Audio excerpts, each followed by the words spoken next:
Olá, pessoal. Adriano Rocha por aqui, né? Em mais um podcast. Estou aqui com um cara fantástico, um ferrenho combatente em prol dos direitos dos militares, que, diga-se de passagem, têm sido solapados dia a dia desde os idos de 1990, né? Na era Fernando Henrique Cardoso, enfim. Mas antes de apresentar o nosso convidado, né, que é um cara fantástico, eu quero falar com você sobre os nossos e-books, né? Revolta Sem Chibata, de autoria do Marujo Reborn. Tem todo um compilado aí que trata da ambiência da Marinha do Brasil. Dias de Luta, Dias de Paz é um e-book de minha autoria, né? Eu trato de alguns assuntos inerentes à humanidade, espiritualidade, autoajuda. É importante, né, você ler. Eu tenho recebido muitos feedbacks positivos, né? E José, a Saga do Sonhador. Eu costumo dizer que quem parou de sonhar, parou de viver, está apenas vegetando. E muita gente parou de sonhar e de viver, por conseguinte, por causa de alguns fatores. Eu sou um camarada extremamente voltada para superação, né? O que é uma superação? É você ter ações claras para você superar os dilemas, as vicissitudes da vida. Então, eu me considero um grande campeão porque eu conheço a minha história, a minha vida e sei a minha capacidade de vencer, a resiliência que tem. Que não é diferente do nosso convidado. Eu estou aqui com o Carlos Maia. Ele é militar, né, na inatividade, veterano, né, do Exército Brasileiro e é também diretor da Associação ABEM do Brasil, Brasília, Distrito Federal, capital do poder. Seja muito bem-vindo, Maia. Um grande abraço para você. Obrigado por ter atendido o nosso convite. Eu queria que você se apresentasse para o nosso público e começasse a falar um pouquinho sobre por que, né, a Associação ABEM do Brasil existe, para que ela existe, como ela começou a existir. E depois a gente vai batendo aqui um bate-papo franco, de fato aberto, né, para que o nosso público tenha acesso às informações importantes. A gente vai tratar um pouquinho sobre esse tema terrível, né, que é a Lei 13.954 de 2019, que afetou de forma muito ruim, né, os militares das Forças Armadas do nosso Brasil, beneficiando apenas o alto escalão, né, que diga-se de passagem, que é a nossa cabeça, porque a gente tem combatido aí de forma muito veemente e aguerrida todas essas injustiças e tentar, de alguma forma, trazer um ponto de justiça, de equilíbrio, de verdade, de equidade na ambiência das Forças Armadas do nosso grande Brasilzão.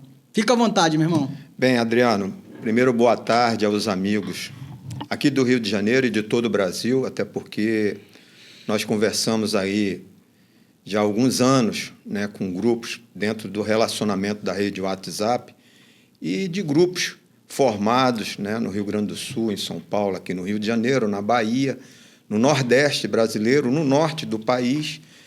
E já é um movimento interno nosso de militares da reserva remunerada, chamados hoje de veteranos, que já serviram por mais de 30 anos, né, a Força Exército Brasileiro, e que, diante de algumas questões passadas, né, quando você bem citou aqui, não só do governo Fernando Henrique Cardoso, mas se iniciando na década de 90, né, no governo Collor. Collor, exatamente. E aí, posteriormente, a gente vai fazer uma exposição aqui de situações que ocorreram, no qual nos deixou numa situação muito ruim.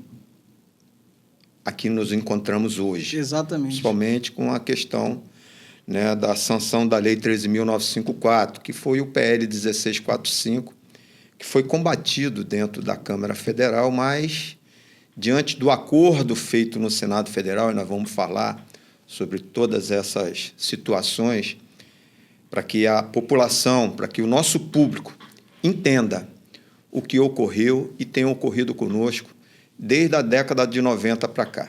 Então, primeiro, muito obrigado aí pelo teu espaço, pelo convite. Quero cumprimentar a todos em todo o Brasil, no qual nós estamos falando hoje, conversando nos grupos internos, que é uma questão extremamente sensível, que envolve não só a questão da remuneração, e é um fato que eu tenho batido muito quanto o reconhecimento e a valorização profissional que não nos foi dada.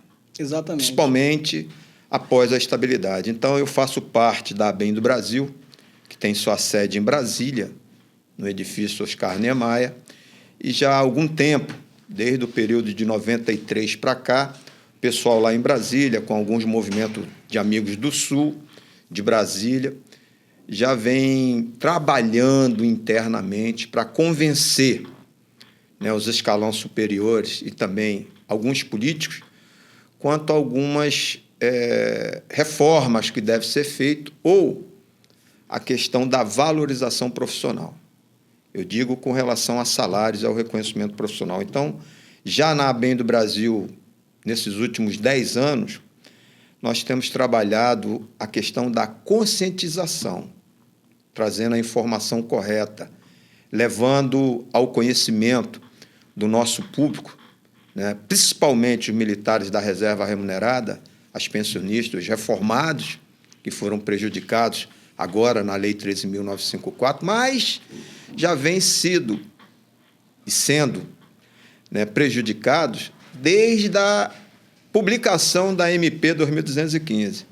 E aí, Adriano, eu quero expor aqui, que muita gente não sabe ou parece não ter conhecimento, o que foi a MP 2215, conhecida como a MP do Mal.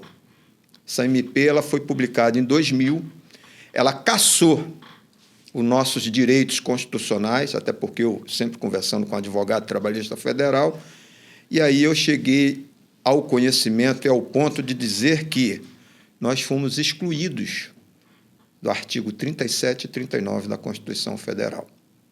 Basta ver o tratamento que não foi nos dado nesse período com relação à progressão na carreira, né?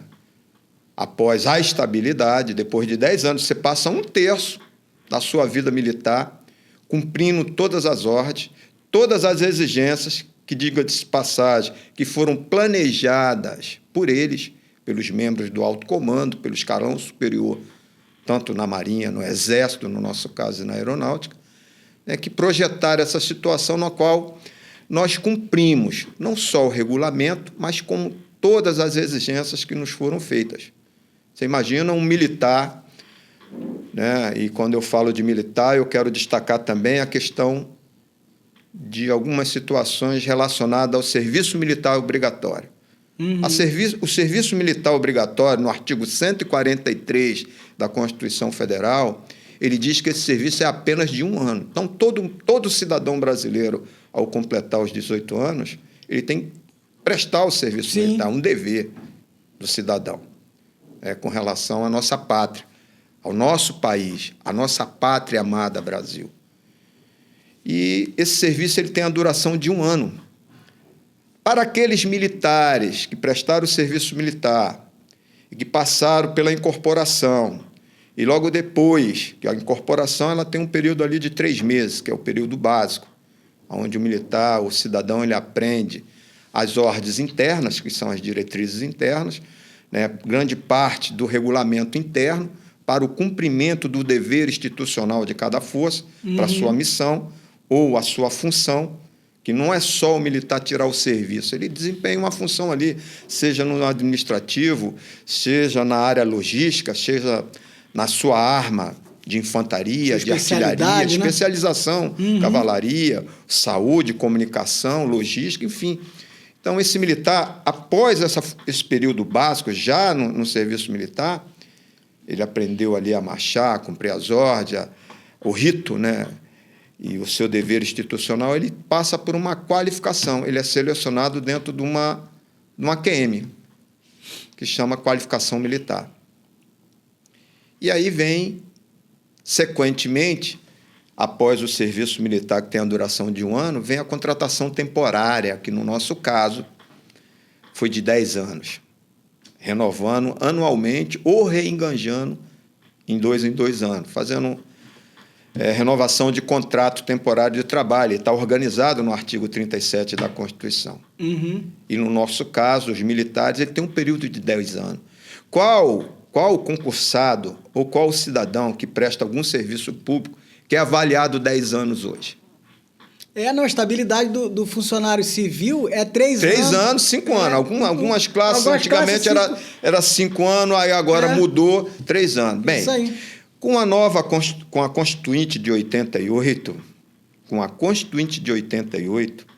lá nos atos das disposições constitucionais transitórias no seu artigo 18, ele é bem específico quanto à estabilidade para aqueles que adquiriram. Né? A estabilidade fica suspensa, os efeitos, as exigências feitas quanto à prestação de concurso ou não. Por quê? Com a revisão da Constituição de 88, a revisão constitucional e a sua promulgação definitiva em 1993, as pessoas que estavam ingressas já dentro do serviço público, prestando serviço, seja na área militar, na área da saúde, da educação, da segurança pública ou administrativa, elas, por terem já algum tempo de serviço e estar já desempenhando função, elas entraram na questão da estabilidade proporcional, quer dizer, entrou a questão dos concursos, agora o cidadão vai ter que prestar concurso público para ingressar nas Forças Armadas. Mas tem aquele percentual, que era a sua grande maioria, que veio pelo serviço obrigatório. E mesmo quem presta o concurso lá na escola, seja na AMAN ou na escola especialista, escola de sargento, na ESO, na escola, na ESIE, ou na SCOM, ou outra escola qualquer, ele, no período do curso, ele já pagava também o serviço militar obrigatório. Então, há toda uma especificação para a questão da estabilidade, para a questão da progressão na carreira, que, no caso, para nós do quadro especial, para os militares do quadro especial, ela não foi estendida após a estabilidade, após 10 anos. E, nesse período de 90, eu fui 2 vezes a Brasília com um general, no qual eu servia, trabalhava com ele já como segurança e motorista. Nós fomos 2 vezes a Brasília. Fomos em julho, quando estava sendo discutido, julho de 1990, a questão do QCP, quadro complementar de praça, e do QCO, quadro complementar de oficial. E esse general era uma pessoa muito humana, um cidadão muito, além de ter um conhecimento profundo, até porque ele participou do governo Geisel, foi secretário do vice-presidente da República no governo Geisel, um cara muito inteligente, preparado, e eu perguntei a ele, general, por que toda essa movimentação ali? Porque está sendo feita uma reforma constitucional e algumas diretrizes daqui para frente vão ser implantadas quanto à questão, né, vai ser tirado boa parte das Forças Armadas, creio que 50% a 60%, vão ter que ser dispensados já diante das diretrizes lá no governo Collor. Então, para vocês que têm qualificação, já estão desempenhando função, vai ser criada uma portaria ministerial, que provavelmente deve ser aprovada lá em dezembro, para colocar vocês na linha de estabilidade. Só que eu estou conversando com membros do Estado-Maior destas comissões, que no caso do pessoal temporário está tudo ok, no caso dos militares de escola está tudo ok, mas no caso de vocês, que vão ingressar na estabilidade após 10 anos, não vai haver a progressão na carreira. E isso fere o artigo 39 da Constituição Federal. Não pode. Não pode botar vocês na estabilidade sem um plano de carreira. E qual era o interstício para as promoções naquele período? Era de, no máximo, 5 anos, 7 anos no máximo. O cara ia terceiro sargento, bem, segundo, aí eu primeiro. perguntei, eu fiz o meu curso como soldado paraquedista, sou um paraquedista de formação, eu levei 7 meses para ser brevetado. Eu fiz todo o período do curso, cumprimos todas as exigências, fomos brevetados. Depois da brevetação veio a qualificação militar, dentro da QM, né, que é a QM de cada militar que vai exercer função, no nosso caso. Fiz a especialização, aí, novamente, 10 meses fazendo o curso, se preparando e servindo, já trabalhando. Fazia o curso já trabalhando na função. E aí eu falei, ele falou, no seu caso, dos militares, os paraquedistas, fuzileiro naval, os S1 da aeronáutica, tudo bem. Mas a Marinha, internamente, ela tem um curso de sargento. Ela coloca para os militares que vêm do serviço obrigatório, da escola de marinheiro, o fuzileiro naval, ela estendeu essas provas internamente. O Exército da Aeronáutica não. Ó, vai ficar cabo... Tem que concorrer junto com a ESA em concurso externo. Não, aí eu perguntei, sim, e a gente não pode fazer um curso interno, já que nós temos unidades de escolas em todo o Brasil? Escola de infantaria, escola de artilharia, escola de... Ué, o militar tem a sua função, tem a sua QM, a sua qualificação. Ele pode, e foi essa exposição que eu fiz, mas não aceitaram. E é um erro grave. Uhum. Isso é um erro grave. Isso deixa de cumprir uma determinação constitucional. Então, diante desse conhecimento, já para resumir, para não alongar muito, eu comecei a observar, e veio em 94 o governo Collor. Mas, anteriormente a isso, nós tivemos um presidente que ele foi muito humano e correto, foi Itamar Franco. Após o impeachment do Collor, o presidente Itamar Franco encomendou ao então ministro da Fazenda, que era o deputado, ministro e ex-governador do Ceará, Ciro Gomes, um estudo para fazer a reestruturação das carreiras no âmbito federal. Uhum. Executivo, Legislativo e Judiciário. Ó, vai ser feito o ministro da Fazenda, o Ciro Gomes, com planejamento, se eu não me engano, que era o Guido Mantega, Zé Serra, e o ministro da Administração Federal era o general Romildo Caim. E foi feito um levantamento durante 7 meses ou mais de todas as carreiras. E aí o Itamar Franco falou, ó, agora coloca aí os militares, a isonomia dos militares com os demais funcionários federais, funcionários públicos da União. Alguém vetou, né? Não. Foi para o Senado. Na Câmara aprovou, a Câmara aprovou. Quando chegou no Senado, o senhor Fernando Henrique Cardoso, com alguns senadores lá, se mobilizaram e arquivaram essa proposta. Ficou lá. Já o Fernando Henrique entrou Em 94. em 94, e aí baixou uma série de diretrizes, de decretos, de medida provisória e começou a caçar direitos. Que só prejudicou a militar. Só Licença especial de 6 meses. Não. Aí, em 94, ele baixou essas diretrizes. Em 98, foi criado o Ministério da Defesa, que substituía o ENFA, Estado-Maior das Forças Armadas. Passou a ser Ministério da Defesa. E os ministérios militares... No nosso caso, vai melhorar, porque aí vai um civil comandar o Ministério da Defesa. Então, para os militares, para a gente que está aqui trabalhando, dando o nosso sangue, contribuindo com o nosso dever constitucional, institucional, vai melhorar, pelo menos civil. Vai levar o problema para o Congresso, para o presidente da República. Não, mudou nada, piorou. Exatamente. E aí o que acontece? Desmembra as Forças Armadas em 98 do funcionalismo público da União para não dar os reajustes que era concedido para o funcionalismo público. Exatamente. Vocês isso. agora vão ser funcionário federal. Vocês vão estar igual com a Polícia Federal e com os demais funcionários federais, até porque as Forças Armadas, elas são instituições permanentes, ligadas diretamente ao presidente da República, aos 3 poderes, Executivo, Legislativo e Judiciário. As Forças Armadas têm essa ligação, até porque a Marinha é a força mais antiga do Brasil. Ela veio com a coroa portuguesa. O Exército foi criado há quase 400 anos.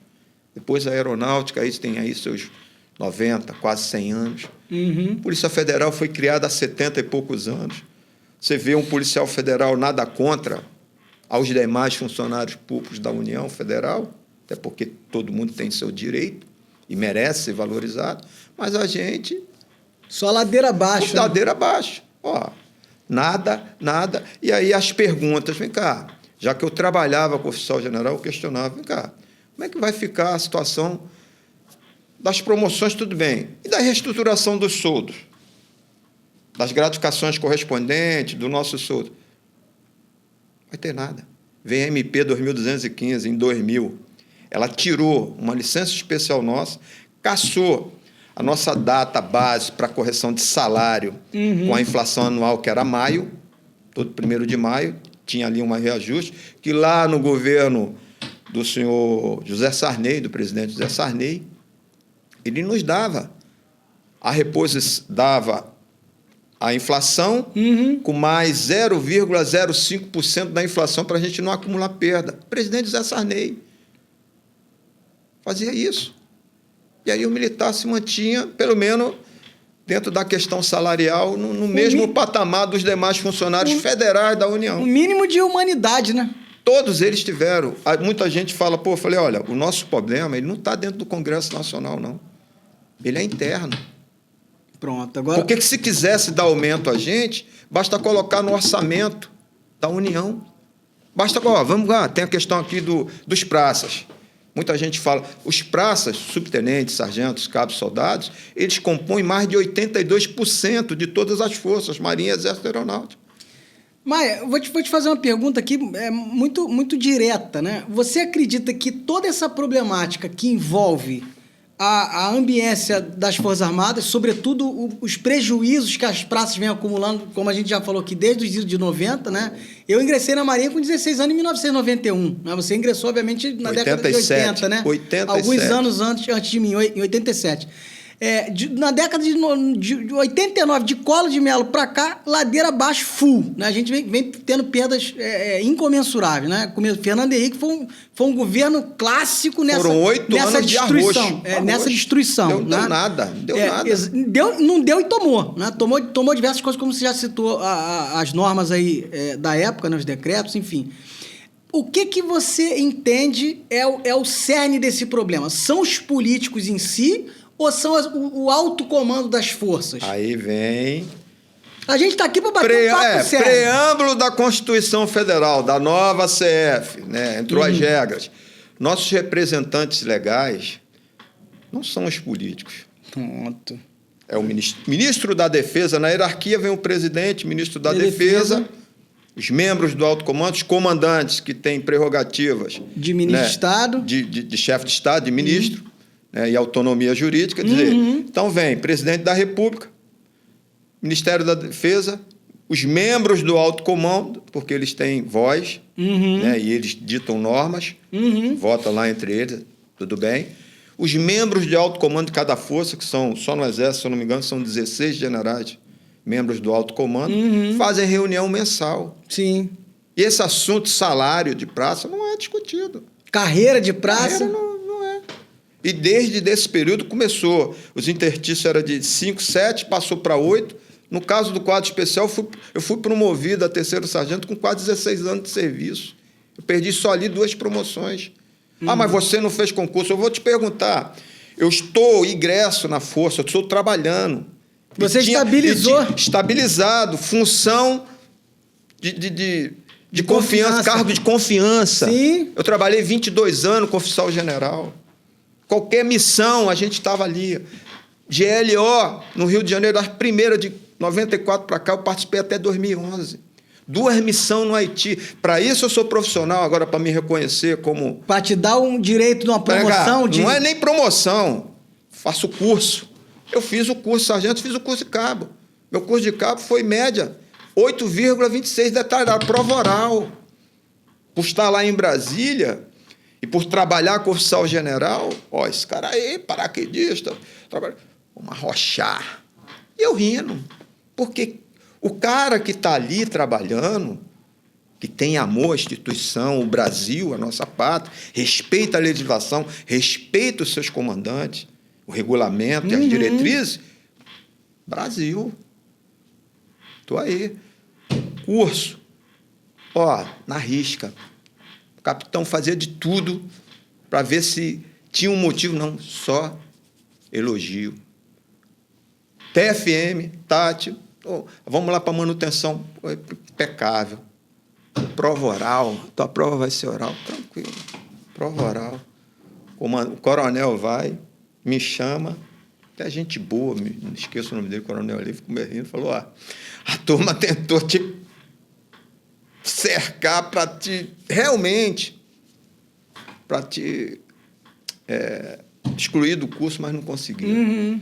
Você está de parabéns, sua média é 8,26, um cara mais. Aliás, você tinha que ser sargento da ESA. Eu falei, general, não fui, porque eu sofri um acidente, um salto noturno, e fiquei 7 meses incapaz. E, na época, a gente, para prestar o concurso para a ESA, tinha que ter, no máximo, 22. Acho que era até 22 anos, né? De idade, e eu já tinha 22 completo. Quando eu cheguei no CML, o general Crame foi o comandante militar do Leste. Esse cara Em primeiro grau completo, conhecimento de muita coisa. Não dá para ficar na função de soldado. Eu era soldado, nem curso de cabo tinha. Porque aí, com as maldades, quem tinha curso de cabo, tinha feito já na brigada, foram tirados, precursores, auxiliar prec, curso de comando, os caras tinham curso. Ó, o curso de cabo não vale mais. O cara faz um curso, daqui a uns anos, não vale mais. Vai ser promovido. E muitos foram despromovidos ou não foram promovidos. Porque agora só vai fazer curso soldado EV. O que é o soldado EV? Efetivo variado, que é o serviço militar obrigatório. Efetivo variado. Que é NB? Núcleo base, aquele soldado ou aquele militar que está na função, desempenhando função, e muitos profissionais, sabe que a avaliação das Forças Armadas nesse período era de 90%. 89%, 90%, 95%. Por quê? Os militares que ali cumprem ordens, que exercem funções, eles davam 100% do seu suor, a entrega, a dedicação era exclusiva. Muitas das vezes a gente ficava mais dentro do quartel que com a nossa família. E aí as Forças Armadas, toda quanto era missão para a gente. Aí vinha a Polícia Federal participar de GLO aqui, participar de movimentos internacionais, ganhavam diárias e a gente nada. Aí lembraram, pô, esses caras não ganham nada, vamos dar 2% do soldo para eles, uma migalha. Uma esmola, né? Uma esmola. Eu, com esse conhecimento, e às vezes eu chegava com uma certa indignação para o meu chefe, falei, pô, não pode. A gente militar federal está numa situação que nós estamos passando. Ninguém aparece para fazer uma pesquisa social dentro das unidades para saber como é que está o praça, a família do praça. Só com licença, eu tenho algumas habilidades aí, eu não vou ficar esperando o governo me dar nada, não. Parti para o trabalho, irmão, externo. Aí me viu na Zona Sul, fazendo transporte, conhecimento que eu tinha, na área, né, do turismo, na área do transporte, fazia transfer de aeroporto, né, o conhecimento, arruma uma equipe para trabalhar, vamos lá, transportar, vamos escoltar do hotel para o aeroporto, fazer um embarque, desembarque. Comecei a ganhar, e aí entrava o dinheiro lá na minha conta. Minha gerente vem e fala assim, ó, teve aqui, vieram fazer um levantamento. Eu falei, pode, está tudo aberto, meu CPF, minha identidade está tudo aberta. Sabe por quê, Denise? Eu faço declaração de imposto de renda anualmente. Nada aqui é escondido. Aí era chamado internamente, muitos comandantes tinham um certo carinho por mim, porque eu não tinha hora nem dia, me ligava, opa, estou pronto. Porque a gente é assim. Quem serviu, quem ficou, por amor. O militar tem aquela prontidão efetiva. A abnegação, dedicação. Né? E aí eu falei, não, pô, peraí. Cara, chegou uma... Ó, tem que ver. Não vou ter que ver, não, quer me botar na rua. Eu cheguei ao ponto de dizer, ó, se o senhor quer me botar na rua, pode me botar. Porque eu sou profissional. Sou filho de um português, nasci numa fazenda, meu pai é um agrônomo. Antes de chegar aqui, já era comerciante, continuei trabalhando com meu pai. Deixei de ir para o Fuzileiro Naval, cheguei a fazer a inscrição do Fuzileiro Naval com cartão e tudo, já para fazer o teste lá da piscina. Eu nado bem, morei na beira do mar lá em Natal, 10 anos. Não fui, porque meu pai infartou. Entendi. E aí voltei para o Exército, já como refratário, porque já tinha passado um ano, paguei lá a multa, não, eu vou servir, eu vou para a brigada. Teve um colega, pô, tu não foi fuzileiro? Não, rapaz, eu vou. Cheguei lá, brevetado. Porque a dedicação é a garra, é aquela que a gente tem aquele sentimento, né, que você quer uma coisa e quer conquistar, e isso te dá um norte, te dá uma força, né, e ser perseverante. E aí, Adriano, essa questão de salário, era assim, um podcast curto para a gente falar do período de 90, e com essa MP, né, que foi baixada em 2000, que cassou todos esses direitos, que nos tirou as garantias legais constitucionais no artigo 37 e 39 da Constituição, quanto à licença especial, a promoção na reserva, a correção de salário pela data base anual, também ela diz ter corrigido o salário do período de 90 até 2000, e não foi isso. Não teve. Nós temos aí, não é o caso dos militares da ativa hoje, eu digo o pessoal da reserva, que já estava ingresso da década de 80, 90. né, até dezembro de 2000, se eu não me engano, ou de 99. Até dezembro de 99, que tinha o direito adquirido. E eu já tinha, como muitos colegas. A gente já estava com 13 para 14 anos de serviço. Quando ela foi editada em 2001, eu já estava com quase a metade do meu tempo de serviço para aposentadoria. O surreal é que você entra, é uma determinada lei que está vigente, no meio da jornada eles mudam a regra do jogo e aquilo te abarca. E aqui dali não, e ali vai tirando. Sensivelmente eles foram tirando tudo. Quer dizer, para nós, tiraram tudo. Tudo bem. E aí eu te digo, os descontos, os percentuais são o mesmo. O imposto de renda, eu vejo aí governador falando aí, não, para os policiais, para o Corpo Bombeiro, nós tiramos a isenção do imposto de renda. A gente paga. Isso aí. Eu pago 27,5% de imposto de renda, descontado já na fonte. E quando faço a declaração, ainda tem que pagar um DARF de 1.000 e pouco, de mais 1.000, todo ano.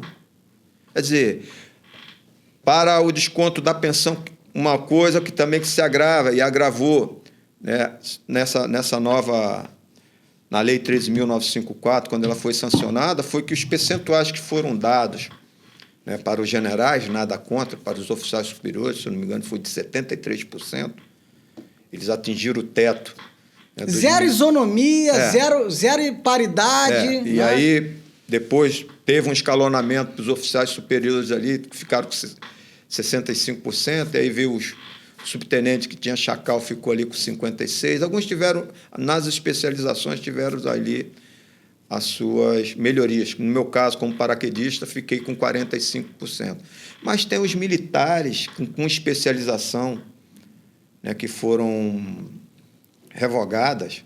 Camarada que já estava na reserva, ou muitos que estavam para ir para a reserva, que tinha ali uma gratificação por especialização, por formação. Não... De uma hora para outra, ó, aos 45 essa especialização não serve mais. Aos agora 45 do só segundo... essas aqui vão receber. Então, o que aconteceu?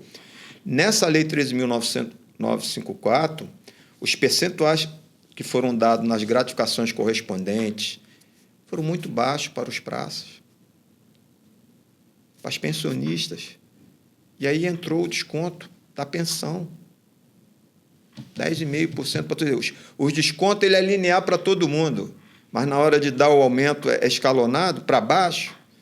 Covardia atrás de covardia, né? E isso tem causado, e eu recebo muita mensagem, tem colega que me pede socorro, e às vezes eu converso, às vezes eu, de militar, eu passo a ser psicólogo, orientador, olha, tem que partir para uma outra iniciativa, tu tem algum talento dentro de você e você pode trabalhar, eu trabalho, cara.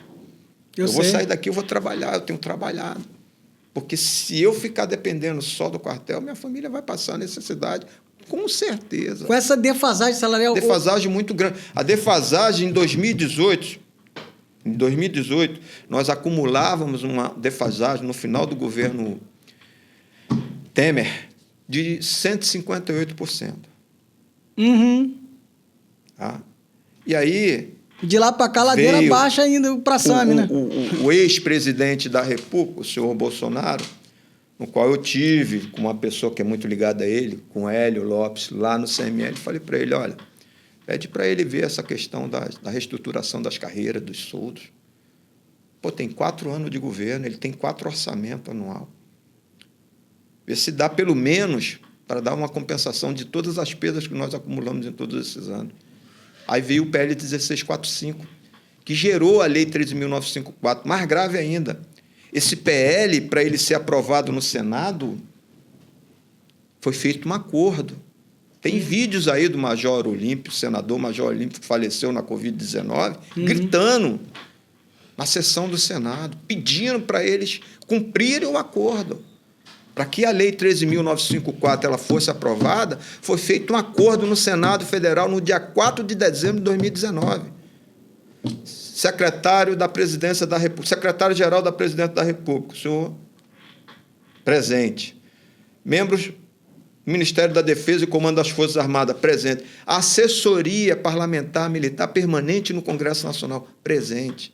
E aí estávamos nós lá, as associações, houve um movimento, que nós fomos lá na Câmara e conseguimos, com mais de 70 deputados, que esse PL voltasse para ser votado nas comissões dentro da Câmara Federal. E a Câmara requereu. Aí houve o acordo. Não dá mais tempo. O projeto voltar e depois vir novamente para o Senado, já estava final de ano, então não dá tempo. Fizeram o acordo. O acordo foi: se aprova o projeto, o PL 1645, da forma que ele está, e já a partir de janeiro de 2020, nós vamos preparar um novo projeto de lei fazendo a correção nas gratificações correspondentes para quem foi prejudicado. Acordo feito no Senado Federal. Detalhe: senador Marcos Duval, senador Exalci Lucas e o senador Major Olímpio, junto com o líder do governo. O finado Major Olímpio, ele era policial, né? Ele era major da Polícia Militar, né? Do Estado de São Paulo, né? Comprou a nossa briga. Cobrou. Aí você vê, né, que esse acordo não foi cumprido. Você vê que o major da polícia, né, a memória dele está aí, brigou em favor dos militares das Forças Armadas, e a gente tem um monte de deputado lá. Gente do alto escalão, tem esse que você citou aí, que é o papagaio do ex-presidente, infelizmente está ali na qualidade de um poste. Então, o que acontece? Eu conversei com ele e falei: parabéns aí pela tua candidatura, você estar eleito deputado federal, para o Bolsonaro, para os filhos do Bolsonaro, para os generais que foram eleitos. Aí vai a associação lá, vem um general lá, se não me engano, o Peternelli, a associação vai no gabinete, ele falou: as coisas agora para vocês vão piorar. Como é que pode isso? Uma associação que está inscrita no Congresso Nacional, que atua no Congresso Nacional, em várias comissões, levando, na época, a gente levava a reestruturação das carreiras, não era dos QEs, não, de todos os militares, do general ao soldado. A gente busca as correções de injustiças que nos foram feitas nos governos anteriores. Eu vou citar o governo. Governo Collor, governo FHC, governo Temer e governo Bolsonaro. Os governos que nos ajudaram, que todo mundo fica falando aí. Os 2 mandatos do presidente Lula, o atual presidente Lula, nos 2 mandatos, ele fez correção de salários, ele investiu nas Forças Armadas na questão de material, na aquisição de material, modernização das Forças Armadas. A presidente Dilma abriu um espaço lá e brigou para nos promover o sargento do quadro especial, o segundo sargento do quadro especial foi promovido pela presidente Dilma, que pediu ao outro comando do Exército: traga um projeto de lei aqui para mim encaminhar para a Câmara, para promover esse pessoal. Estão muitos anos na mesma gratificação. Na mesma graduação. Condenado perpetuamente a ficar naquela graduação. São profissionais, não têm direito a fazer movimento, não tem direito a nada. Então, tragam. Não pode. Não, tragam, eu quero que bote aqui na minha mesa. E aí levaram lá. A presidente perguntando, o comandante do Exército, ele... Não, tudo bem. Vai a presidente, assina a promoção. Aonde que a presidente assinou a promoção do segundo sargento? Achando que a gente ia chegar lá na subtenente. Ela assinou dentro de uns projetos que estavam ligados ao Ministério de Minas e Energia. E a outro ministério entrou a pauta da defesa na questão do quadro especial. Fizeram uma manobrinha, né? Uma manobra, botaram o jabuti lá.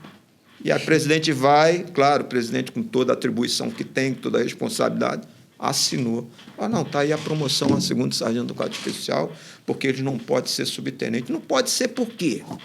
Por que não seguir o fluxo de carreira se ainda tem 14, 15 anos pela frente? Certo. E escolas, unidade escola. A gente tem unidade escola. O militar ele pode fazer como soldado curso de cabo, curso de especialização, mas quando chega a estabilidade, não. Fica travado. Você tem ali. que voltar a fazer o curso de sargento. Meu filho, você não tem mais idade para concorrer. O curso tem que ser interno, a progressão na carreira tem que ser interna. O militar que vai para a ESA, se ele não atingir as notas lá do CAIS ou dos cursos que ele faz, querendo ou não, ele vai chegar a subtenente no final da carreira dele. Vai ser promovido, porque ascendência, carreira. Os oficiais de escola não são todos, são generais, não. Os que saem generais ali é o generalato, dentro de 100, 2, 3 no máximo. Porque o generalato já é um cargo político. Mas é a carreira. Mas a coronel... A carreira, até a carreira, que é o posto máximo, é a coronel. Marighella Na Marinha. Na Marinha e coronel na Aeronáutica e no Exército. Eles chegam. Ali, final de carreira. E É. o quadro especial. Não, para vocês é isso aí mesmo. Ué, atropelaram a Constituição e a legislação federal trabalhista. Aí eu falo para os colegas, olha só, a gente tem aí muito argumento, muita exposição para fazer de motivos. Claramente tem espaço na legislação trabalhista federal para o nosso caso. E seria o caso de nós, lá no futuro, se organizando através das associações, que eles tentaram impedir. Sim, sim. Caçar as associações. Sim. Mas a nossa não. Porque a gente está brigando até hoje na justiça. Sim. Detalhe, tem muitas brigadas. A gente não briga para afrontar ninguém, a gente briga para se defender. Briga para ter direito, né? Para ter o direito de se defender. E detalhe, exatamente isso. uma associação que tem base legal no artigo 5º da Constituição, seus parágrafos, na legislação brasileira, que tem um CNPJ que está lá há 15 anos no mesmo escritório, que foi levantada de tudo quanto foi jeito. Não, mas aqui, ó, você entende? Os caras são idôneos, esses militares nunca responderam o processo, nunca foram... Não tem ato de indisciplina, não tem nada. Nada. Mas o que acontece, Maia? Processo... A grande questão é que os militares, né, eles trazem, né, na história esse ranço da ditadura. Né? E aí o que acontece? A ditadura ela é impositiva, ela impõe tudo. E aí quando você fala para mim, né, que eles perpassam todos os limites constitucionais, de legislação infralegais, e eles fazem como querem, eles solapam direitos dos militares, né? Direito a quê? Direito à carreira. Com base em quê? No poder que eles detêm dentro da força. Então, com base nisso, cara, o que você entende precisa mudar? Porque eu fiz um episódio passado com o Galeria, né? O Rodrigues do Galeria dos Heróis, né? Representa aí os bombeiros, o pessoal da segurança num contexto estadual. E a gente chegou a um consenso. As forças militares, elas são regidas por uma normativa, cara, que são feitas pelas próprias autoridades militares, né? Os regulamentos do Exército, as normas, né? Tudo ali é feito por quem? Pelos generais. Isso é uma situação que nós já tentamos levar e a gente tem intenção futuramente de levar uma ideia legislativa, né, de desmembrar, principalmente o pessoal da reserva, né, já que é dada as prerrogativas, é dada toda a autonomia jurídica para os comandantes da força, beleza. Ninguém quer brigar. As forças militares, policiais, Polícia Federal, Polícia Militar, Corpo de Bombeiros, as guardas municipais. Para você ter uma ideia, eu falo para os colegas, consulta o artigo 142. Vê se você existe nesse artigo. Está lá, os oficiais e demais.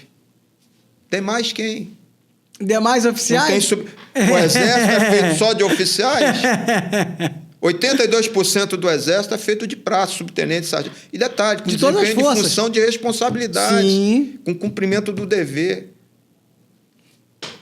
Aí você vai lá no artigo 144, está lá, plano de carreira, e cita os militares, os policiais federais, rodoviária federal, polícia militar, corpo de bombeiro e guardas municipais. Todo mundo se organizou, todo mundo, os governadores, né, os prefeitos, estão reconhecendo a nova legislação brasileira, a Constituição Federal e a legislação brasileira, quanto ao tratamento que deve ser dado. Pô, militares federais, eu fico indignado. É quando fala, pô, o cara... Tem colega que eu conheço aí há 40, quase 50... Caramba, tu passou tanto... Eu falei, pois é, cara, eu cumpro o regulamento. Mas como pode? Polícia Civil... Eu deixei de ir para a Polícia Militar, eu deixei de ir para o STF, eu estava em Brasília, deixei uma vaga no STF. Minha filha faleceu, eu vim embora para o Rio de Janeiro. Eu já abri mão de trabalho que me remunerava muito bem para estar brigando por colega que está dormindo em berço esplêndido, irmão. Literalmente. Não é brigar com a instituição, não, é brigar pelos nossos direitos, é sim, direito. Sim, sim. Então é direito, tem base legal na legislação, na Constituição Federal. O que está faltando? A associação. A associação não é para afrontar a autoridade, sim para regulamentar algumas situações que a gente pode alcançar para todos nós coletivamente. Mas aí que tá a questão. E aí o colega, mas isso aí... Cara, a gente é apartidário. Isso, exatamente isso. A associação, ela é apartidária. Exatamente ela isso. Conversa com aquele político que chega, vem cá... Com quem está no comando. Hoje, os políticos que nos recebem no Congresso Nacional e que sempre nos receberam, os políticos do PDT, PT, PSOL, republicanos, União Brasil, tem alguns políticos que a gente conversa. Recebe com maior educação. E quando a gente faz a exposição de motivos, os caras... Eu não acredito que isso está acontecendo. É exatamente isso. Os parlamentares ficam assim, abismados. E aí, o que aconteceu com a sanção da Lei 13.954? Artigo, para você que é reformado, presta bem atenção. Vai lá na Lei 13.954, artigo 112A. Comandante de área ou de distrito pode chamar o senhor para ir lá fazer uma nova inspeção por uma junta. Quer dizer, já foi feito um processo passado que passou por uma junta médica, uma avaliação médica, um tratamento médico, foi expirado todos os prazos, camarada com doenças degenerativas. Doenças brabas, né? Doenças graves. Não são os pacientes que têm doenças degenerativas, comorbidades. Uhum. São doenças incuráveis. O cara vive à base de remédio. Sim. Não, você, a partir de hoje, você recebia aqui como segundo-tenente, tu vai voltar lá ao posto de terceiro sargento. E tem acontecido isso, tá? Muitos. Eu conheço vários advogados aí, a gente conhece, a gente está na relação. Uhum. Nos falamos aqui através do WhatsApp. Caramba, tem um soldado, tem um cabo. Pô, mas está lá a Lei 13.954, que todo mundo aplaudiu aí. Governo anterior, e quando nós brigamos, a primeira coisa que eles fizeram quando sancionaram a lei em 2020 foi caçar as associações. Chegou um processo lá de 32 páginas na nossa associação. Eu estava no Uruguai trabalhando. E você vê, o trabalho da associação é um trabalho constitucional, a associação está parada pelo ordenamento jurídico pátrio, pela Constituição Federal, e vou além, por tratados internacionais de direitos humanos. Né? Cumpre todas as exigências das autoridades brasileiras. A gente não deixa de cumprir exigências.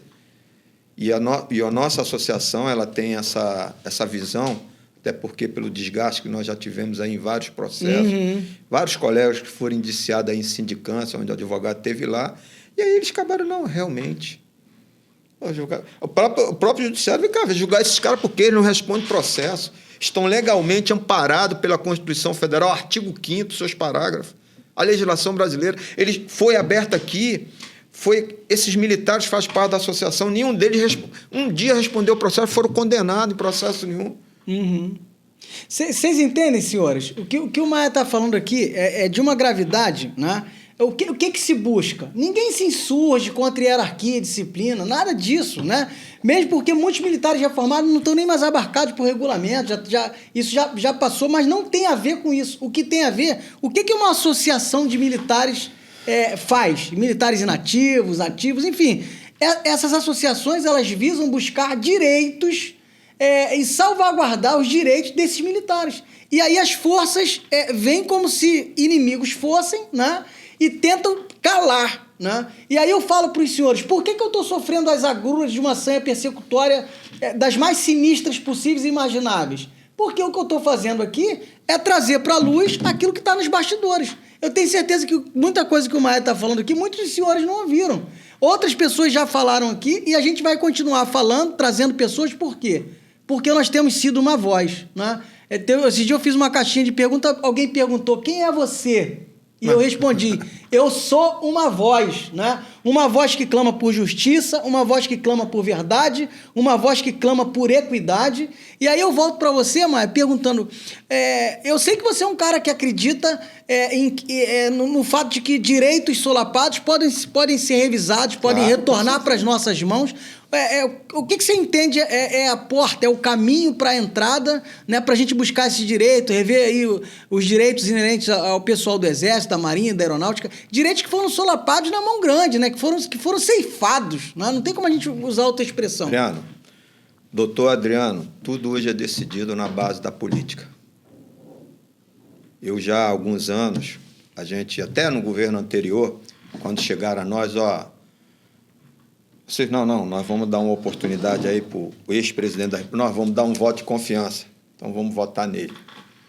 Fizemos campanhas internas. Não, os militares votaram no Bolsonaro de forma massiva. Mesmo contra, devido a 7 mandatos na Câmara e nunca ter colocado um projeto de lei, não vamos dar uma oportunidade. De repente, como presidente... o momento, como presidente da República, dele corrigir essas situações.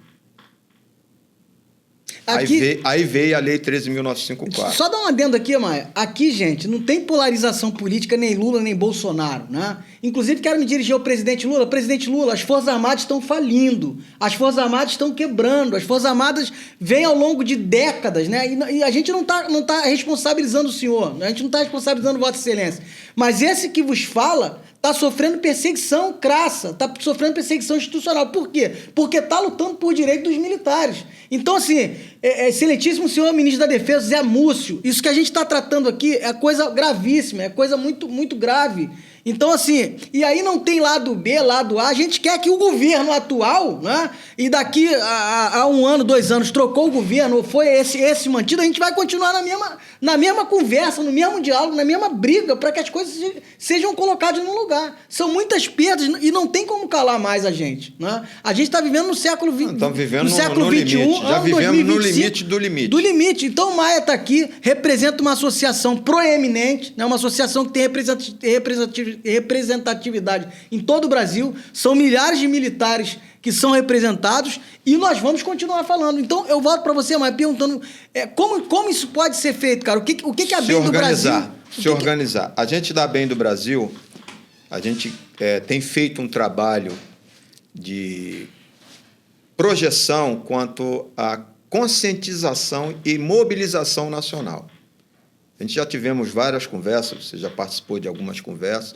Eu falo isso num grupo, que é grupo interno, fechado nosso, que, inclusive, eu só coloco ali, realmente, as mensagens que são de cunho coletivo, para interesse, conhecimento, informação, para todos tomem conhecimento, para que alguns até não caiam em armadilhas, como golpes aí na área, né, financeira, informação correta sem ser fake news, que é o que é publicado em diário oficial, o que é verdade. Então, assim, dentro dessa situação que nós temos conversado aí, eu creio que é somente através de uma mobilização nacional.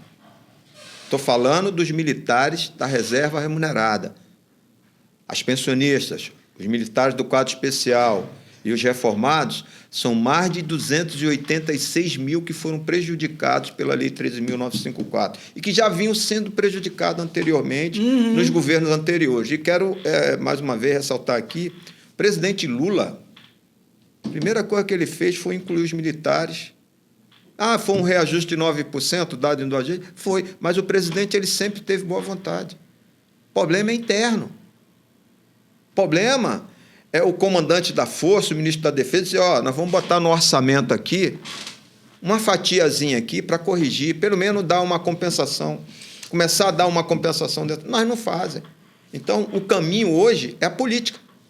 Infelizmente, e felizmente, hoje a gente tem, através da democracia, da Constituição Cidadã, que nós as cumprimos, né, porque respeitamos, os meios legais para nos organizarmos nacionalmente. Eu digo, praças da reserva remunerada, que só aqui no Rio de Janeiro são mais de 70 mil, fora em outros estados, né, pensionistas reformados, que podemos tomar consciência nacionalmente, nos mobilizar nacionalmente para fortalecer as associações se organizarem e se prepararem para eleger seus futuros representantes na Câmara Federal, porque esse é assunto que tem que ser levado ao conhecimento do Legislativo, porque as coisas só mudam através de leis. E é lá no Legislativo que nós temos a porta para chegar no Executivo e fazer as exposições de motivos e usar o mandato para dizer, isso aqui precisa ser corrigido. Isso constitui uma injustiça. Injustiça é para ser revista. Para ser revista. E a justiça para ser feita. Aí eu vou te fazer uma pergunta, Maia. Ao longo desses anos, da década de 90 para cá, porque eu desconheço, cara. As forças militares, as forças armadas, né, no contexto federal, né, eu perguntei isso pro Rodrigues Galeria no episódio passado sobre a questão do bombeiro e polícia militar, né? No contexto das forças armadas, cara, a gente já teve ou tem representante efetivo no Congresso Nacional que brigue, né? Você citou aí o Major Olimpo, né, que era policial de São Paulo. Agora, você já viu outro ferrenho combativo que vai defender os interesses do militar subir naquela tribuna para falar... Sabe por quê, cara? O parlamentar, ele tem que botar... Será que... Eu já vi, inclusive aqui tem o deputado Glauber Braga, do PSOL. A deputada Érica Cocai. Eu vou citar o nome dos deputados por questão de justiça. Sim. E por sempre nos receber e junto com a sua assessoria, seus advogados, falar, primeiro, vem cá, não, tá aqui. Pô, peraí, mas isso acontece. Então, vamos partir para a audiência pública. Então, o deputado Glauber Braga, do PSOL aqui do Rio de Janeiro... Que, inclusive, está respirando por aparelho aí, né? Numa situação difícil. Tem a deputada Érica Cocai, que já há alguns anos... A própria, que também eu participei de uma audiência pública na Comissão de Legislação Participativa em dezembro de 2022, quando o deputado Érica Cocai teve lá presente o George Brito, Sindimil. Presidente Sindimil. Um abraço aí, George. Eu estava lá, o doutor Volmer Januário, também é um advogado militar dentro da questão militar, e vários advogados junto com a deputada. Dessa audiência foi criada depois na comissão do CREDEM com o deputado Glauber Braga, a Fernanda Melchiona. Participou também o deputado Albuquerque, do Republicano, lá de Roraima. O deputado Roberto Duarte, do Acre, também deputado federal do União Brasil, ou do Republicano. E vários deputados, como o senador Paulo Paim, a senadora Leila. Tem os senadores, os deputados que nos recebem, eles brigam, mas só que eles falam, olha... O problema de vocês está no executivo. O presidente já tentou convencer os comandantes. O problema de vocês está no comando, né? O presidente tem boa vontade. O presidente Lula, a presidente Dilma teve boa vontade. O presidente Lula tem boa vontade para corrigir, mas a pressão é interna. E aí, nós temos que partir para a política para dizer, não, pelo menos isso aqui tem que ser feito. Não, é interessante que você fala... É questão de justiça. É interessante. Agora, a classe tem que se mobilizar. O interessante que você falou aí, né? Eu tô falando, a gente aqui não tem viés de esquerda ou de direita, né? De A ou B. A gente está falando das questões militares. Aí você, presidente da associação, eu já ouvi isso de outras associações também, né? Bate na porta dos deputados de direita... que foram eleitos pela massa, pela grande maioria dos militares. Muitos até receberam, mas sexta sessão. Nada fizeram. Sexta sessão. Pois o pessoal que é militar sabe que estou falando que é sexta sessão. Então, gente, a gente aqui, né, eu costumo dizer, né, eu tenho uma frase que fala, a verdade é implacável. Né? Eu não tive contato com esses deputados, eu não participei de luta de causa, eu cheguei num contexto recente, numa outra dinâmica, né? E tô tendo relação com o pessoal que labuta nessa área. Tô aqui... O próprio ex-governador e ex-ministro Ciro Gomes, sim, a associação já levou. O professor Gadelha é uma pessoa que tem colaborado conosco, o doutor John, o professor Gadelha. A gente está nessa briga. Eles vieram para a associação em 2006. A deputada Érica Cocai nos ajuda desde 2006. Pois são coisas que Ciro eu sequer Gomes, sabia. Né? Senadora Leila, senador Paulo Paim, vários deputados. Teve um deputado na época do PRB, que hoje é republicano, Vitor Paulo. Muitos não sabem. O PL 4373, de 2012, que teve como relator o deputado Cláudio Cajado, né, Paulo Pimenta e o deputado Vitor Paulo, do PRB, na época, esse PL ia nos levar às graduações de subtenente na reserva. Aí, quando vai para a defesa, chega lá, não, isso aqui tira. Aí eu te pergunto... Esses artigos aqui têm que ser excluídos. E aí levam os deputados para os ministérios, almoços, jantares, viagens, né? E o próprio Ministério Público também, não. Isso aqui não pode... prosperar, não. Cara, e aí a gente fica... Quer dizer, quem são nossos representantes legais? Maia, São os políticos que nos recebem e que têm boa vontade, e eu creio que, através da política, nós podemos mudar muita coisa. E a gente vai trabalhar para isso, dentro irmão. do diálogo, dentro da diplomacia, do conhecimento. Conhecimento e argumento nós temos de sobra. Eu acredito, pô. Com fatos Sim. que são irrefutáveis, cara. Fatos que você não pode chegar a dizer, não, isso aconteceu, tem data. É verdade, né? Essas verdades, ela tem data, tem publicação. Quer ver? A portaria 020, que colocou esses militares do Exército na estabilidade, ela não cumpriu o artigo 39 da Constituição Federal. E vários generais se manifestaram no Estado-Maior, não está errado. Uhum. E quem o general, e aí eu vou lá agora para os membros do alto comando e os generais do passado, né, que nos recebiam, que muitos deles, oficiais superiores, nos trataram como seres humanos, como profissionais que somos, esses não tiveram ascensão na carreira. A partir dali brigou, reserva, pijama. Uhum. Bota na compulsória, na expulsória, né? O termo que se usa lá internamente, né? Na brincadeira. Assim, eu conheci vários. Eu conheci um chefe de Estado-Maior que ele faleceu. Ele foi chefe de Estado-Maior, eu recebi ele aqui, ele falou, promoção de vocês vai chegar. Chefe de Estado-Maior. Ele foi nos membros do...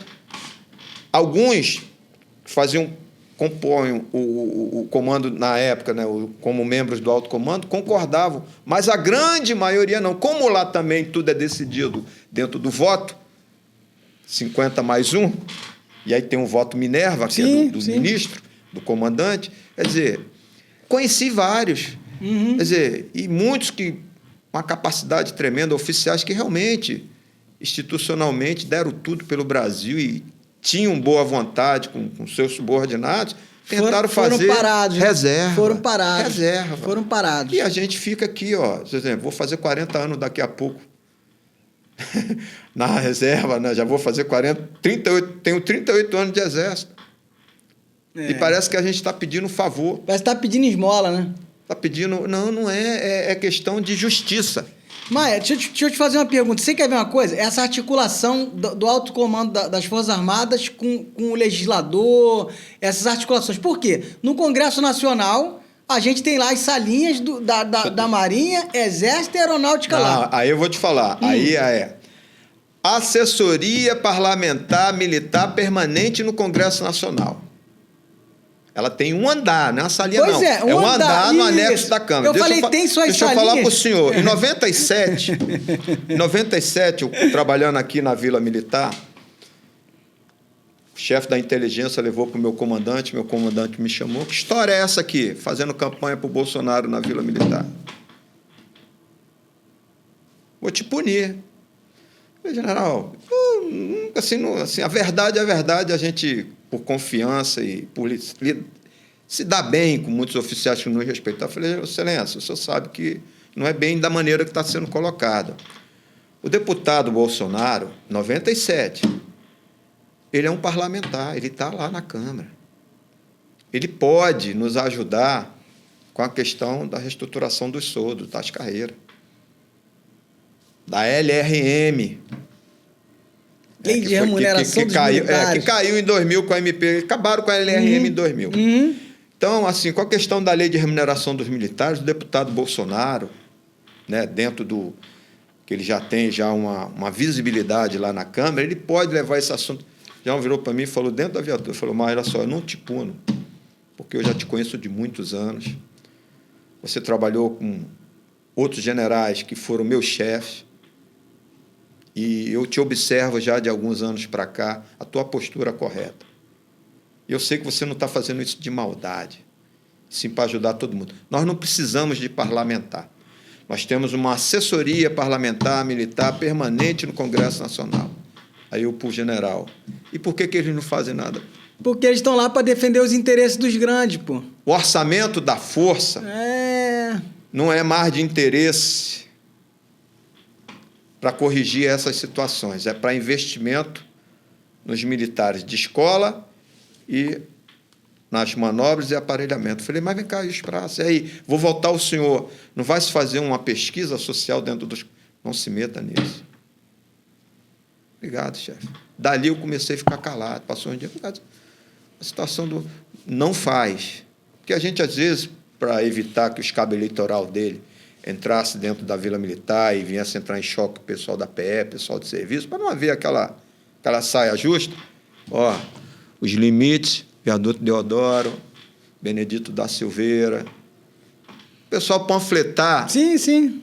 Né, para a gente ter uma visibilidade lá, sem os colegas lá que estavam lá com o Bolsonaro não entrar em choque com o pessoal de serviço, estava cumprindo ordens, determinações, diretrizes, cumprindo a diretriz de serviço. Falei, ó, eu fiz isso por isso. E o coronel cheio de maldade. Falei, coronel, o senhor me desculpe, eu sou cabo, mas eu não estou aqui para brigar contra quem é por mim. E eu não entendi o que o senhor quis falar. Esse cara aí, Cabo Maia, sou um paraquedista do Exército Brasileiro, vim para a instituição para a guerra, estou na colônia de férias. Estou na colônia de férias.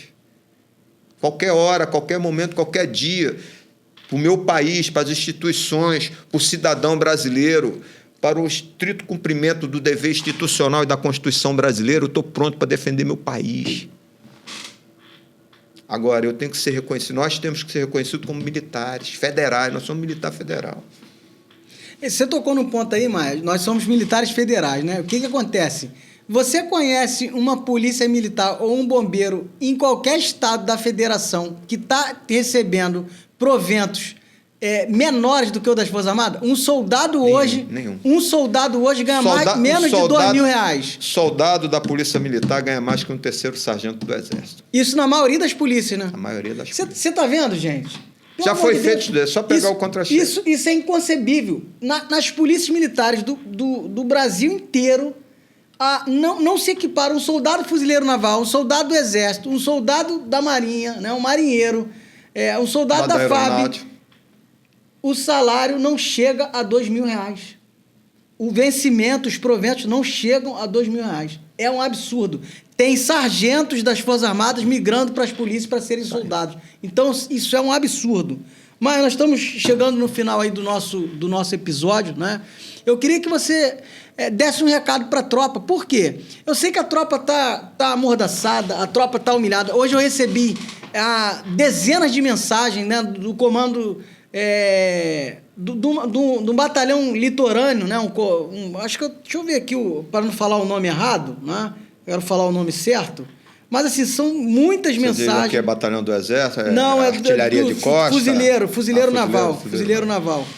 Comando da divisão litorânea, né? Os militares estão ali sofrendo 0 por 0, dando serviço, não sei quantas partes de ocorrência, que são os PADs, né? Para punir disciplinamente. Então, assim, eu recebi diversas mensagens, comando da divisão litorânea, um almirante, o SEM, né,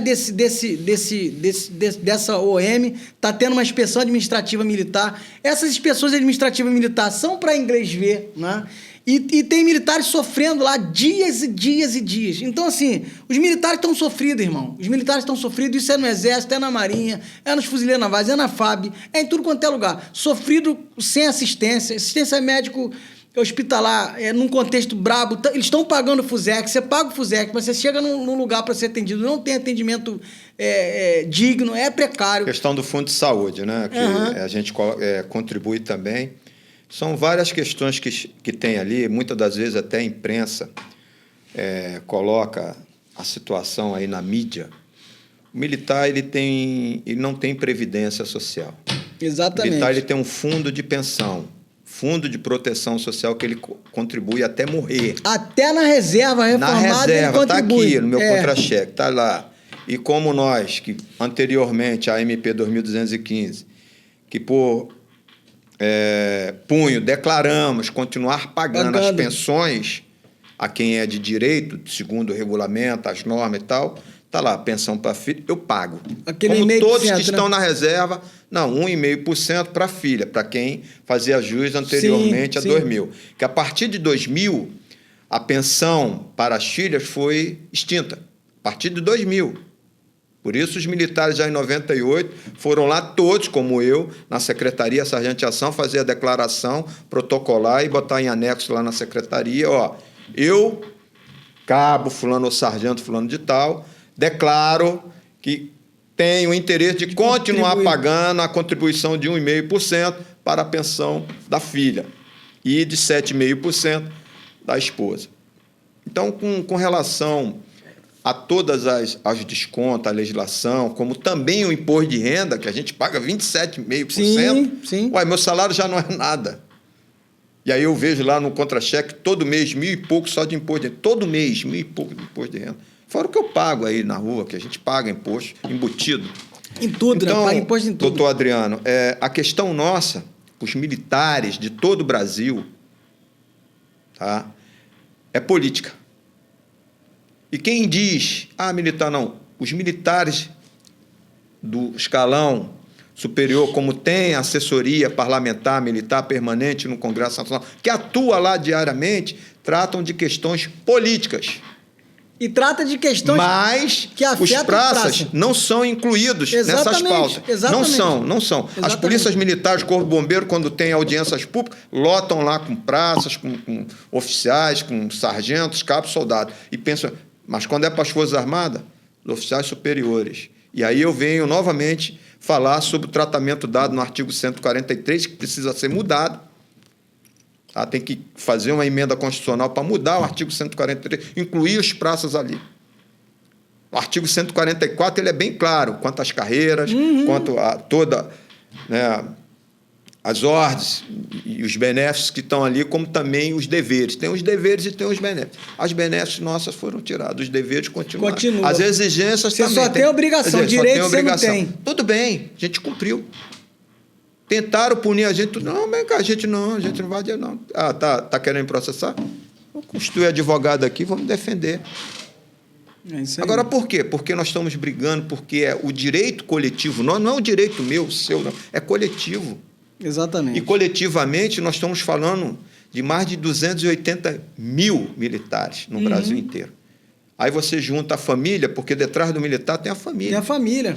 Tem filho, tem neto. Filho, tem... Não, hoje mesmo eu estou numa correria aí, os colegas dizem, cara, a mesma situação que vocês passam, eu também passo. Só que eu caio para a pista para trabalhar, porque senão minha família vai ficar desamparada. E é uma questão que, até quando a gente vai ter saúde para isso? Eu estou chegando nos 60 anos. Colegas aí que já estão com 65, 70 anos, estão doentes, não podem trabalhar, estão impedidos de trabalhar. Então, assim... Nossa situação, a solução é política, representatividade. As polícias militares têm, todas as instituições têm. Nós, como os militares, que respeitamos o regulamento, nunca fizemos montim nem nada. Houve um movimento em 2000 lá, do panelaço das mulheres foram lá e queriam punir os militares. Aí o Congresso não vai punir porque são mulheres. As esposas podem ter liberdade. Não, mas eles queriam punir quem eram os maridos. Porque mas aí abuso. Alguém inteligente lá falou, aí vai estar dando um tiro no pé. Exatamente. Né? Então, assim, respeitosamente, o senhor ministro da Defesa, com a questão do cumprimento do acordo feito no Senado Federal no dia 4 de dezembro de 2009, para... a correção das gratificações correspondentes e todo o acordo que foi feito no Senado Federal, ele recebeu lá a deputada Érica Cocage, membro da associação, fez um estudo e aí ficou ali. Então, ministro, senhores generais, comandantes da força, membro do alto comando, a situação é fácil, basta incluir no orçamento, fazer um estudo e ver as situações que devem ser corrigidas, como o regulamento, que desde 2006 o STF já baixou. Aí acho que foi o ministro Gilmar Mendes que mandou o Ministério da Defesa em dezembro de 2006 para que as Forças Armadas adequassem o regulamento com a nova legislação brasileira. Então, dizer, é uma questão de justiça, cumprimento de dever, cumprimento de missão, Brasil, tem que ser cumprido. A hierarquia tem que existir, mas os direitos têm que ser respeitados, e não são. Exatamente. Então, assim, politicamente, é a solução para a nossa classe, já que os nossos representantes legais, infelizmente, não têm boa vontade. É isso que eu tenho a dizer. Pois é, e aí, dentro dessa correria toda, em 2022, eu vim pré-candidato e candidato a deputado federal. Fui o quarto mais votado dentro do partido do PMB. Fiz uma campanha limpa, comprei todo o material, paguei todas as exigências feitas pelo TSE, TRE, inclusive fui elogiado, porque eu tenho até hoje arquivado lá todas as certidões que me pediram, está lá, tudo negativo, cumpridos fielmente conforme a legislação brasileira, a Constituição, a democracia, ela está vigente. O regime jurídico e político brasileiro é republicano, federativo, democrático. Nós estamos dentro de um regime democrático. Então, na democracia, existe também o cumprimento da Constituição e da legislação brasileira atual, que muitos querem atropelar. No nosso caso, foi atropelado. É o que eu falo. A gente vive no Estado democrático de direito, mas dentro das forças tem uma ditadura. E é sobre isso. Nós vamos lutar contra essa ditadura dentro das Forças Armadas, onde pessoas têm sido humilhadas, vilipendiadas, abandonadas, rechaçadas e sem direito a falar, porque numa ditadura ninguém tem voz. Mas eu quero dizer para os senhores que aqui nós vamos continuar sendo a sua voz. Eu quero chamar vocês para o nosso programa de sexta-feira. Toda sexta-feira, quando você pensar sextou, nós temos um programa aqui, Vozes da Caserna, onde o silêncio encontra a palavra. Eu quero agradecer a você, Maia, a sua presença. Muito obrigado por ter vindo, por ter atendido o nosso convite. Outras oportunidades nós teremos aqui de bater esse papo para que a tropa possa entender, né, aquilo que está acontecendo nos bastidores das forças militares. E eu encerro, né, com um texto de 2 Coríntios, capítulo 4, um texto do apóstolo São Paulo, que diz assim, a partir do versículo 8: em tudo somos atribulados, mas não angustiados, perplexos, mas não desanimados, perseguidos, mas não desamparados, abatidos, mas não destruídos. Então eu quero dizer para os senhores, não haverá retrocesso, não haverá acovardamento, e o que haverá é avanço e progresso, porque nós temos um norte e nós vamos seguir avançando. Deus abençoe a todos. Eu quero, desde já, te agradecer. Nada, meu irmão. Agradecer a tua equipe aqui, aos produtores, ao pessoal da técnica aqui, pela oportunidade que nós temos hoje de fazer exposições de motivos, de situações que nós estamos vivendo e vivenciando, né, que precisam ser corrigidas e que, para isso, no futuro, a nossa classe venha acordar para a questão política. Nós teremos pré-candidatos e candidatos futuramente aí na política, que têm toda a condição de projetar todas essas situações para que sejam resolvidas. Eu acho que a gente tem usado sempre um meio, que é a diplomacia, o argumento, o respeito às instituições. Então, para que nós venhamos ser ouvidos, precisamos ter os nossos representantes legais lá no Legislativo. E nós teremos aí, futuramente, algumas novidades que iremos projetar para que a nossa classe, essas pessoas acordem. Se Deus quiser. Tá? Mas a gente que agradece. Abraço aí, eu te agradeço. Obrigado por ter ouvido. Obrigado a todos aí. E ao nosso público, até o próximo episódio, se Deus quiser. Forte abraço. Obrigado aí.